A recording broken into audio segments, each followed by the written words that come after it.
So right now, I'm going to invite Carlos Acosta up to give us a plug for Precinct Committeeman, which I'll tell you a little secret if you don't already know. Precinct Committeemen are the most powerful people in politics, and if you were so inclined to really make a difference in your communities, becoming a precinct committeeman is something that you want to consider. In the meantime, while Carlos is talking, the candidates are going to move out to the lobby to set up to meet with us when they're done. Thank you again. Thank you, Nancy. Thanks,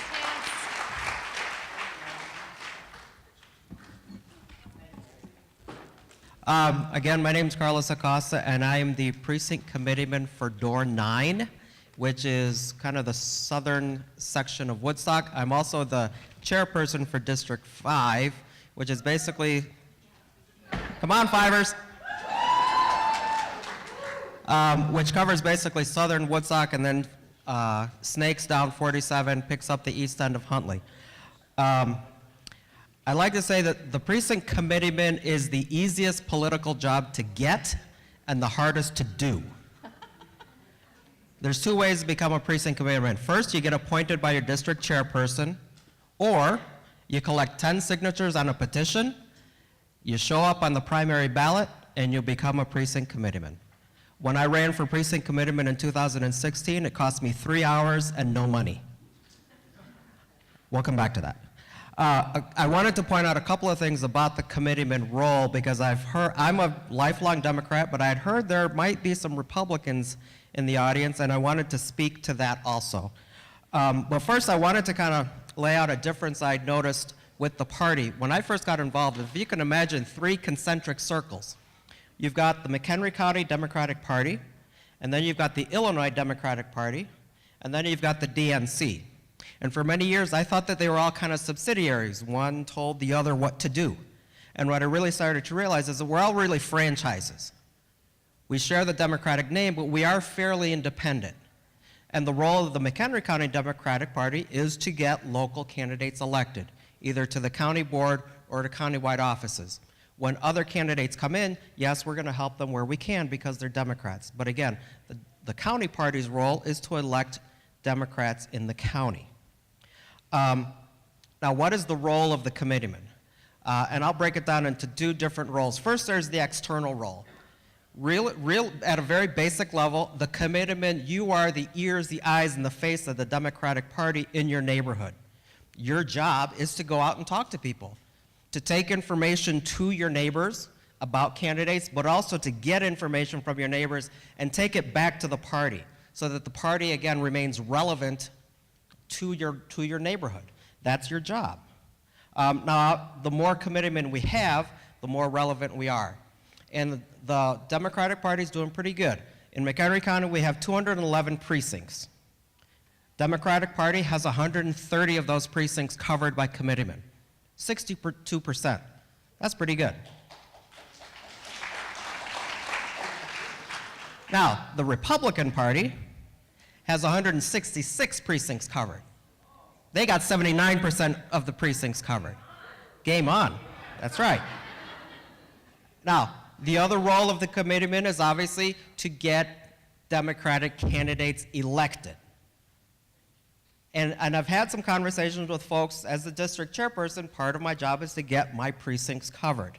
And I've had some conversations with folks that are like, well, you know, I like to advocate and I like to be an activist, but I don't know that I always really like the Democratic candidates that are out there. I don't know that I want to be a committeeman. And my response to them is usually pretty simple. Committeemen are not automatons.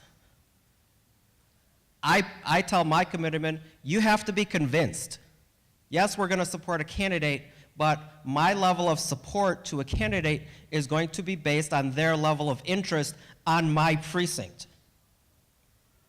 If Jim Wallace comes to my precinct 10 times and Victor Swanson comes twice, I'm going to pay attention to that. Am I going to support both of them? Yes. But I might support Jim a little more because, again, he's showing more interest in my precinct, in my neighbors. You know, and obviously after the primary, we are going to support whoever the slated candidate is because we pretty much think a Democrat's going to be better than a Republican. Okay? I tend to go, again, the relationship between a committeeman and the candidates, it goes back to the Janet Jackson song. What have you done for me lately? It's that simple. And then there's the internal role, and that's where it really kind of gets to get a little fun and a little interesting. Elected committeemen get to vote on the party structure. Every 2 years after the primary, the parties hold a convention, and the elected committeemen vote on who's going to be the chairperson, who are going to be the vice chair, so forth and so on, who are going to be the district chair people. If you remember when Jack Franks stepped down from being state rep and he got slated, he said, I want to run as chairperson. We had to hold a caucus. And all of the elected committeemen came together and we had to vote to actually choose him to be our candidate. He won, but again, it was a process where the committeemen made that decision to select the candidate that was slated, okay? And again, those votes are weighted based on the number of Democratic votes that are cast in that primary. When I ran for committeeman, I got 314 votes. I got the most in the county. I like to say that when it comes to the Democratic Party in McHenry County, I am California.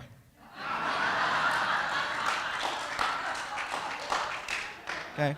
But again, I think that this, for me, this is indicative of how the committeemen really are the most powerful. I know that, again, there's been a lot of Republican talk about what the heck has happened to the Republican Party. And I wanted to share kind of a little history of the Republican Party here in McHenry County. Right now, there are a lot of Tea Party candidates, a lot of Tea Party Republican candidates that are running the show in the Republican Party. But this did not happen overnight. The Tea Party was methodical and they were strategic. In 2013, a lot of Tea Party Republicans started to get appointed as precinct committeemen. In 2014, those committeemen ran as committeemen. And actually in 2014, you actually had contested committeeman races where you had the establishment Republican running against the Tea Party Republican. And again, the Tea Party Republican PCs, precinct committeemen, won. So they now were going to control who got elected to party leadership that spring. And in 2014, Sandra Salgado became chairperson, Andrew Gosser became vice chair, Diane Evertson became secretary, and Chuck Wheeler became an officer, which I don't remember which one. But again, even that was a contested election. Sandra Salgado got roughly 12,000 votes. The other person got 8,700 votes from the precinct committeeman. And again, so Sandra Salgado, she then became chairperson. She then started to make the decisions for the Republican Party in McHenry County. 2015, 2016, they started to consolidate their power, and they were then able to run very solid Tea Party candidates for county board positions and county-wide offices, who then won. So again, this was a process that began with the precinct committeeman. If you want to change your party, you got to start at the ground level, become a precinct committeeman, an elected precinct committeeman, so then you have that influence within the party. Unfortunately, I did also realize that when you get the most votes, you then get elected to be the district chairperson. So that's my spiel about being a precinct committeeman. It is a hard job, but it is a fun job. Again, you get to go out and meet your neighbors. At this point, I've been doing it for 2 years. I know every union worker, I know every teacher, I know every cop in town, in my neighborhood, and they know me. So again, it's a hard job, but it's a fun job. If you want more information about being a precinct committeeman, either Democrat or Republican, I'll talk to you. Feel free, I'll stay outside with the candidates afterwards. Thank you. Thank you. Thank you, Carla. Oh, I think the mic's out. turn the mic off. Thank you, Carlos. Just so, I want to make a little announcement. We've got word that there are currently tornado warnings in Marengo, so if you're heading out that way, please be careful. Thank you again for coming, and the candidates are out in the foyer waiting for you to drill them with questions.